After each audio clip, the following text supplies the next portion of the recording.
Assalamualaikum warahmatullahi wabarakatuh.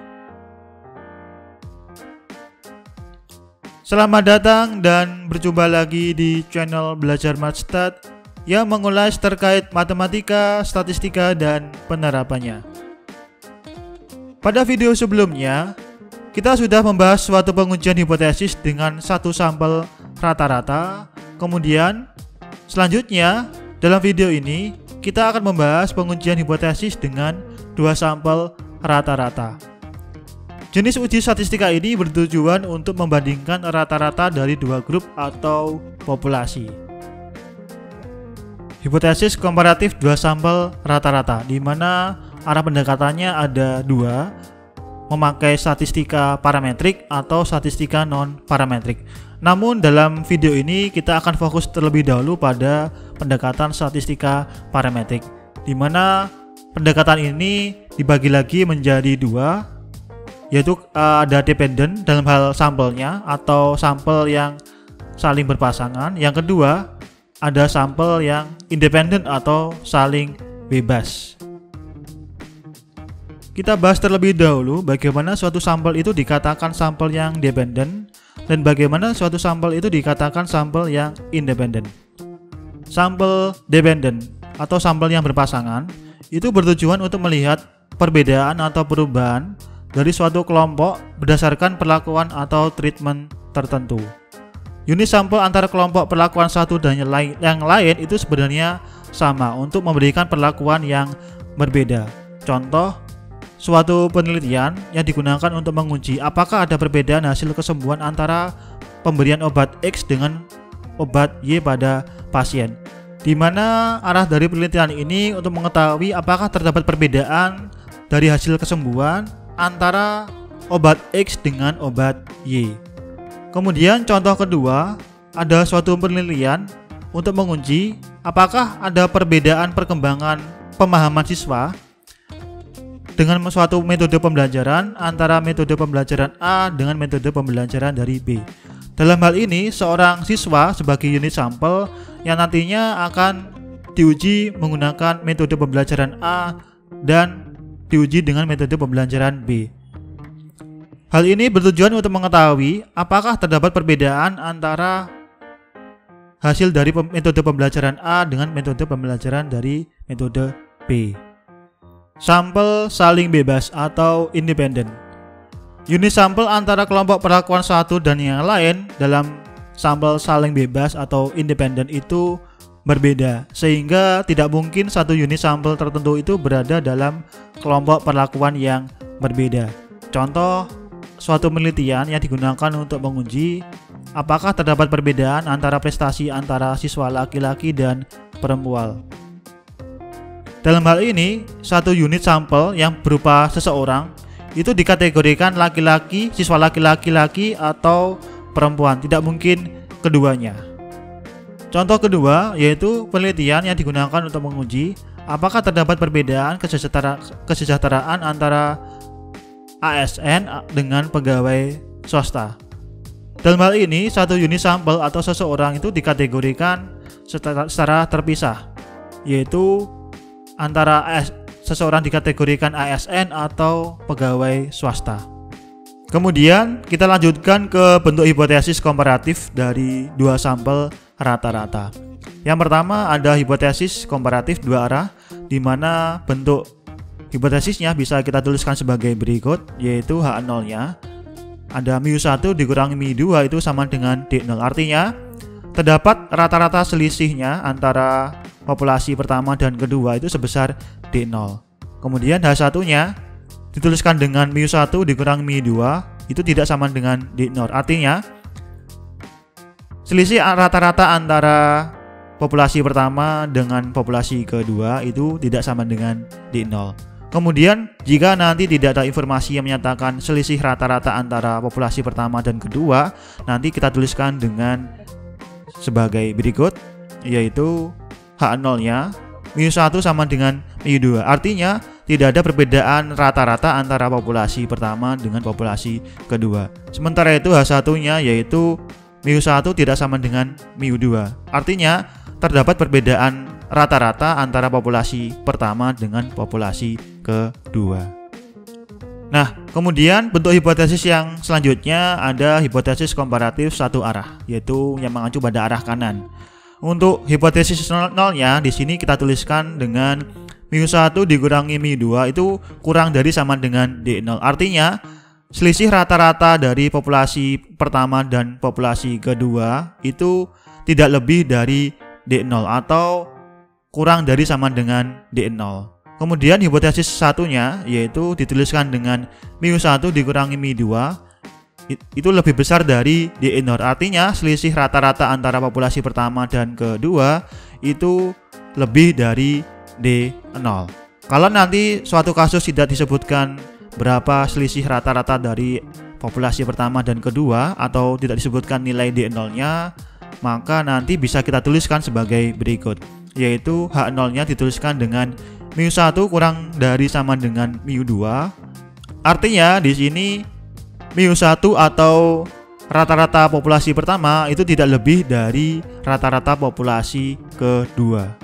Dalam hal ini mu2, atau rata-rata populasi pertama itu kurang dari sama dengan rata-rata populasi dari populasi kedua. Sementara itu untuk hipotesis satunya yaitu dituliskan dengan mu1 yang lebih besar dari mu2 atau rata-rata populasi pertama itu lebih dari rata-rata populasi kedua. Kemudian bentuk hipotesis selanjutnya yaitu bentuk hipotesis komparatif satu arah yang mengacu pada arah kiri. Nah, dalam hal ini H0-nya dinyatakan dengan mu1 dikurangi mu2 itu lebih besar sama dengan D0. Artinya selisih rata-rata antara populasi pertama dan rata-rata populasi kedua itu lebih besar sama dengan D0, atau bisa kita nyatakan dengan selisih rata-rata antara populasi pertama dan rata-rata populasi kedua itu paling kecil sebesar D0. Kemudian H1-nya yang dinyatakan dengan mu1 dikurangi mu2 itu kurang dari D0. Artinya selisih rata-rata antara populasi pertama dan rata-rata populasi kedua itu kurang dari D0. Kemudian jika ada kasus di mana tidak disebutkan berapa selisih rata-rata antara kedua populasi itu atau yang dinyatakan dengan D0, maka bentuk hipotesisnya bisa kita tuliskan sebagai berikut, yaitu H0-nya rata-rata populasi pertama itu lebih besar sama dengan mu2. Atau bisa kita artikan rata-rata populasi pertama itu lebih besar atau sama dengan rata-rata populasi kedua. Kemudian H1-nya yaitu mu1 kurang dari mu2 atau rata-rata populasi pertama itu kurang dari rata-rata populasi kedua. Memasuki hipotesis komparatif dua sampel rata-rata dengan keadaan sampel yang berpasangan atau dependen. Dalam hal ini, kita memakai uji statistik yang mengacu pada uji T atau T hitung yang diperoleh dari D bar per D0 per SD per akar N. Dalam hal ini, D bar ini merupakan selisih rata-rata antar unit sampel, kemudian D0 ini merupakan selisih rata-rata antar populasi 1 dengan populasi kedua. Kemudian SD ini merupakan standar deviasi dari selisih rata-rata antar unit sampelnya. Kemudian N merupakan jumlah sampelnya yang didasarkan pada dalam kasus yang akan diuji.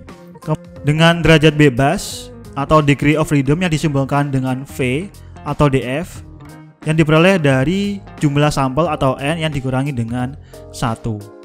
Kemudian untuk menentukan daerah kritisnya, maka berdasarkan hipotesisnya mengacu pada misalkan dua arah, maka letak daerah kritisnya terletak pada T yang kurang dari min T alfa per 2 atau T yang lebih besar dari T alfa per 2. Kemudian jika nanti hipotesisnya mengarah pada uji satu arah yang khususnya arah kanan, maka letak daerah kritisnya terletak pada T yang lebih besar dari T alfa.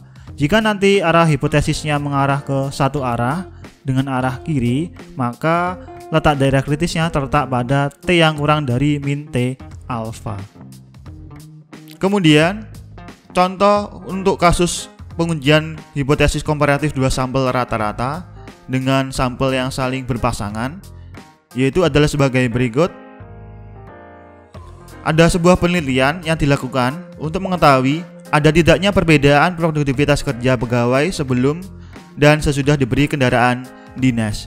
Berdasarkan 30 sampel pegawai yang dipilih secara random, dapat diketahui bahwa produktivitas pegawai sebelum dan sesudah diberi kendaraan dinas adalah sebagai berikut. Ini adalah data yang diperoleh dari sebuah pegawai sebelum diberi kendaraan dinas dan sesudah diberi kendaraan dinas. Nah, letak dari ciri-ciri dari sampel yang dependent atau berpasangan itu ada di sini, yaitu satu unit atau seseorang itu diberi perlakuan yang berbeda.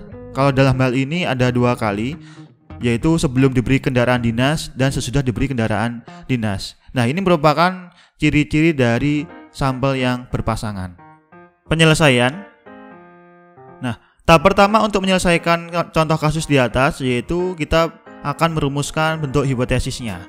Nah, berdasarkan cerita dari contoh kasus di atas tadi, di sana tidak ada informasi yang menyatakan selisih rata-rata antara produktivitas pegawai sebelum diberi kendaraan dinas dan sesudah diberi kendaraan dinas. Oleh karena itu di sini hipotesisnya bisa kita tuliskan sebagai untuk H0-nya tidak ada perbedaan nilai produktivitas kerja antara sebelum dan sesudah diberi kendaraan dinas. Atau bisa kita tuliskan di sini μ1 sama dengan μ2. μ1 ini menyatakan menyatakan populasi dari produktivitas kerja dari pegawai sebelum diberi kendaraan dinas, sementara itu μ2 menyatakan produktivitas kerja pegawai sesudah diberi kendaraan dinas. Karena tidak ada informasi yang menyatakan selisih rata-rata antara kedua populasi ini atau D0, maka bisa kita tuliskan sebagai μ1 sama dengan μ0. Kemudian untuk H1-nya yaitu terdapat perbedaan nilai produktivitas kerja pegawai sebelum dan sesudah diberi kendaraan dinas atau μ1 tidak sama dengan μ2. Kemudian taraf signifikansi yang kita gunakan yaitu sebesar 5%. Kemudian berdasarkan informasi dan data yang kita peroleh dari soal di atas tadi, maka kita cari beberapa variabel yang kita butuhkan untuk menghitung dalam proses uji statistiknya. Yang pertama ada D-bar atau selisih rata-rata dari setiap unit sampelnya, yang kita peroleh hasilnya min 5,066 sekian-sekian. Kemudian ada D0 yang merupakan selisih rata-rata antar populasi 1 dengan populasi kedua. Kemudian jumlah data dari keseluruhan itu, jumlah sampelnya yaitu sebanyak 30. Kemudian SD itu standar deviasi dari selisih rata-rata antar unit dari sampelnya. Nah, untuk ilustrasinya, data yang kita peroleh dari soal di atas tadi adalah sebagai berikut. Kemudian kita hitung selisih dari masing-masing unit sampelnya. Misalkan antara unit 1, selisih antara sebelum dan sesudah itu kita nyatakan dengan variabel D1. Kemudian unit 2 ini selisih antara sebelum dan sesudah kita nyatakan dengan D2 sampai dengan D30 karena datanya ada 30. Kemudian keseluruhan itu nanti jika kita peroleh rata-ratanya sehingga diperoleh D bar sama dengan min 5,066 sekian-sekian. Kemudian dari D1 sampai 30 itu nanti kita tentukan juga standar deviasi yang kita peroleh yang juga dinyatakan dengan SD sama dengan 3,92106. Lalu ada D0 yang di sini mengartikan selisih rata-rata antara populasi 1 dan populasi kedua. Karena dalam contoh kasus di atas tadi tidak disebutkan berapa selisih rata-rata antara populasi 1 dan kedua, maka di sini kita tuliskan dengan 0. Kemudian untuk uji statistiknya berdasarkan perhitungan atas tadi, kita masukkan ke T hitungnya yang diperoleh dari D bar dikurangi D0 per SD atau standar deviasi yang dibagi dengan akar N atau jumlah dari sampelnya, sehingga kita peroleh hasilnya yaitu T hitungnya sama dengan min 7,07796. Setelah melalui tahap uji statistik dengan menentukan T hitungnya yang sebesar min 7,07796, maka tahap selanjutnya yaitu menentukan letak daerah kritisnya.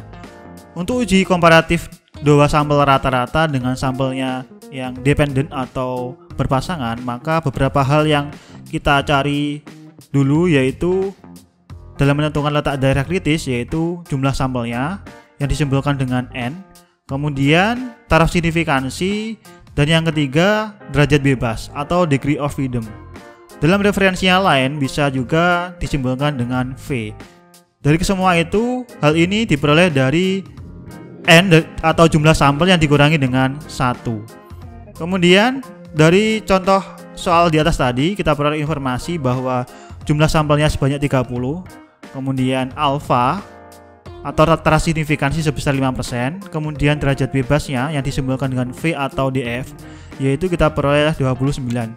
Dan satu lagi, berdasarkan hipotesis yang kita rumuskan dalam kasus di atas tadi, yaitu yang mengacu pada uji dua arah, maka kita tuliskan letak daerah kritisnya terletak pada T yang kurang dari min T alfa per 2 atau T yang lebih besar dari T alfa per. Kemudian di mana letak min T alfa per 2 dan T alfa per 2 kita bisa cari di tabel T berdasarkan informasi jumlah sampel, taraf signifikansi, dan derajat bebasnya, sehingga kita peroleh T alfa per 2 terletak pada 2,045 atau min T alfa per 2 terletak pada min 2,045. Kemudian kalau kita ilustrasikan adalah sebagai berikut, yaitu di sini letak dari batasan dari daerah kritisnya. Min T alfa per 2 terletak pada min 2,045, kemudian T alfa per 2 terletak pada 2,045. Kemudian berdasarkan T hitung yang kita peroleh tadi yaitu sebesar min 7,077 sekian, maka di sini terletak kurang dari min T alfa per 2 di sini. Karena terletak pada di daerah kritis atau area merah ini, maka tolak H0 dan terima H1. Kemudian kesimpulan yang bisa kita ambil dari contoh kasus ini yaitu terdapat perbedaan secara signifikan antara nilai produktivitas kerja pegawai sebelum diberi kendaraan dinas dan sesudah diberi kendaraan dinas. Hipotesis komparatif dua sampel rata-rata dengan sampel yang independen atau saling bebas. Jenis uji statistika ini bertujuan untuk membandingkan rata-rata dua grup yang tidak saling berpasangan atau tidak saling berkaitan. Tidak saling berpasangan dapat diartikan sebagai penelitian itu dilakukan untuk dua subjek sampel yang berbeda. Contoh di sini, dalam sebuah penelitian, seorang peneliti mengambil data dari populasi wanita dan pria. Dalam hal ini, sebuah subjek itu dikarakteristikkan sebagai pria atau wanita, tetapi tidak keduanya. Prinsip pengujian ini adalah melihat perbedaan variasi dari kedua kelompok data, sehingga sebelum dilakukan pengujian, terlebih dahulu harus diketahui apakah variansinya sama atau berbeda. Nah, di sini dikategorikan sebagai varian yang diketahui dan varian yang tidak diketahui. Untuk kondisi ketika varian yang tidak diketahui, di sini ada dua keadaan di mana meskipun tidak diketahui nilainya, tetapi di sini ada informasi bahwa varian dari kedua populasi itu sama. Untuk yang kedua ini, meskipun nilai dari variansinya dari suatu populasi itu tidak diketahui, tetapi memiliki informasi bahwa kedua populasi itu memiliki varian yang tidak sama. Kemudian kita akan membahas satu persatu dari seluruh keadaan ini. Untuk yang pertama akan kita bahas ketika suatu populasi itu diketahui nilai variannya. Keadaan ini memiliki ciri-ciri yaitu populasi berdistribusi normal dan nilai variannya itu diketahui.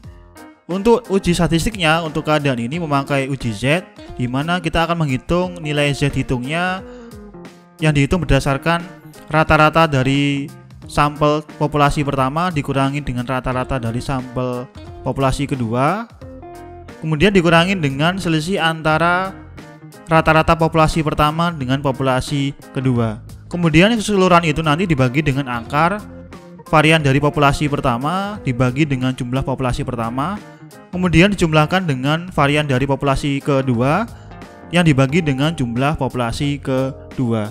Kemudian untuk daerah kritisnya, di sini untuk yang bagian dua arah terletak pada Z yang kurang dari min Z alpha per 2 atau Z yang lebih dari Z alpha per 2. Sementara itu untuk yang bagian satu arah itu terutama untuk bagian arah kanan, di sini daerah kritisnya terletak pada Z yang lebih besar dari Z alpha. Sementara untuk satu arah bagian kiri, di sini terletak pada Z yang kurang dari min Z alpha pada bagian daerah kritisnya.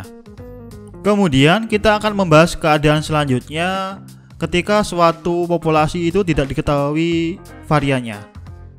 Nah, ciri-cirinya sama seperti di atas tadi, secara umum yaitu populasi berdistribusi normal. Dan yang kedua, meskipun kita tidak mengetahui berapa nilai varian dari kedua populasi itu, tetapi kita memiliki informasi bahwa populasi itu memiliki varian yang sama.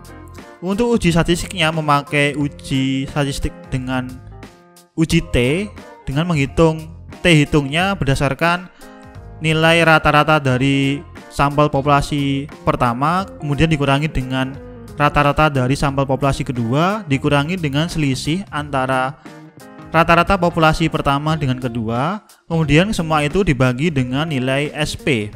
SP itu standar deviasi gabungan dari populasi pertama dan kedua yang dikalikan dengan akar dari 1 per N1 atau jumlah populasi pertama yang dijumlahkan dengan 1 per N2 atau jumlah populasi dari populasi kedua, di mana V atau DF yang merupakan singkatan dari degree of freedom atau derajat bebas yang digunakan untuk mengetahui di mana letak daerah kritisnya berdasarkan tabel T yang diperoleh dari penjumlahan dari jumlah populasi pertama dengan jumlah populasi kedua yang dikurangi dengan 2.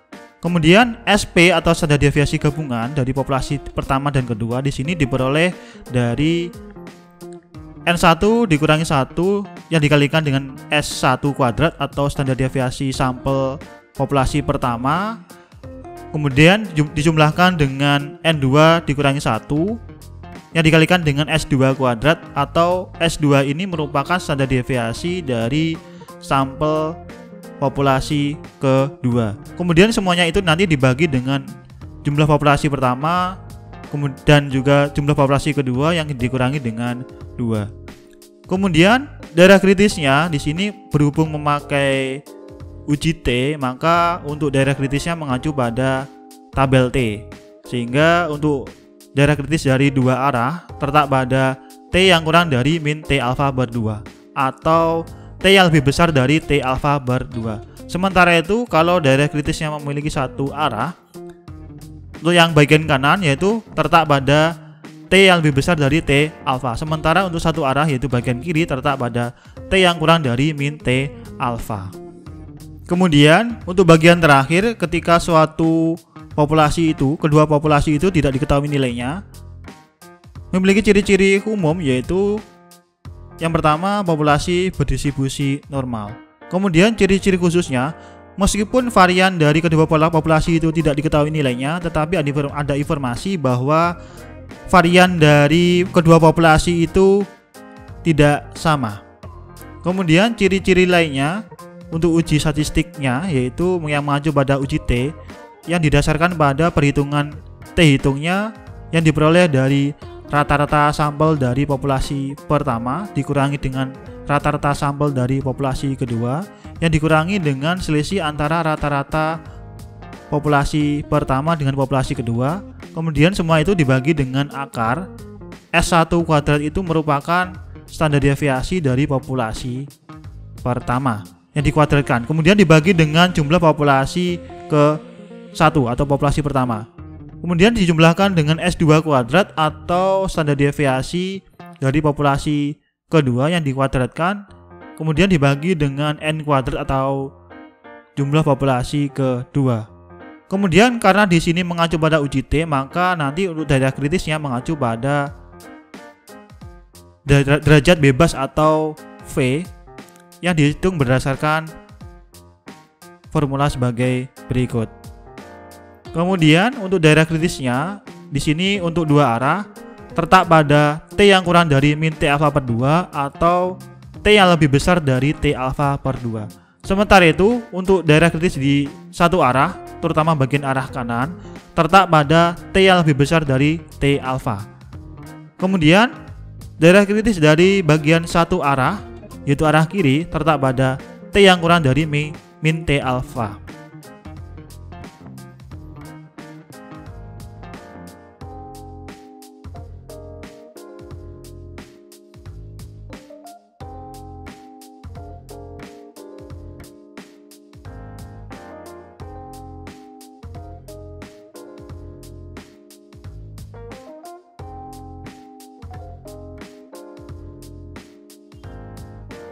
Demikian beberapa hal yang bisa saya sampaikan.